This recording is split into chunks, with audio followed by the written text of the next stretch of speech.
What is the ego? The ego is idolatry, the sign of limited and separated self, born in a body, doomed to suffer and to end its life in death. It is the will that sees the will of God as enemy, and takes a form in which it is denied. The ego is the proof that strength is weak and love is fearful, life is really death, and what opposes God alone is true. The ego is insane. In fear it stands beyond the everywhere, apart from all, in separation from the infinite. In its insanity it thinks it has become a victor over God himself. And in its terrible autonomy it sees the will of God has been destroyed.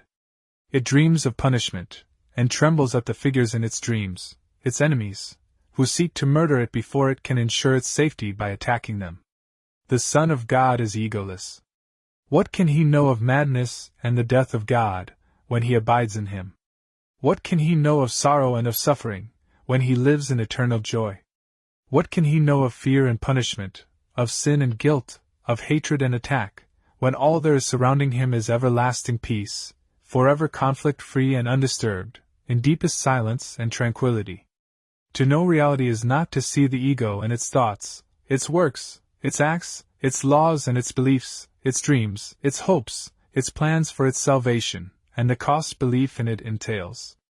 In suffering, the price for faith in it is so immense that crucifixion of the Son of God is offered daily at its darkened shrine, and blood must flow before the altar where its sickly followers prepare to die. Yet will one lily of forgiveness change the darkness into light, the altar to illusions to the shrine of life itself. And peace will be restored forever to the holy minds which God created as His Son, His dwelling place, His joy, His love, completely His, completely one with Him. There is no conflict, for my will is yours. How foolish, Father, to believe your Son could cause himself to suffer. Could he make a plan for his damnation, and be left without a certain way to his release? You love me, Father. You could never leave me desolate, to die within a world of pain and cruelty. How could I think that love has left itself? There is no will except the will of love. Fear is a dream, and has no will that can conflict with yours. Conflict is sleep, and peace awakening. Death is illusion, life, eternal truth. There is no opposition to your will. There is no conflict, for my will is yours. Forgiveness shows us that God's will is one, and that we share it.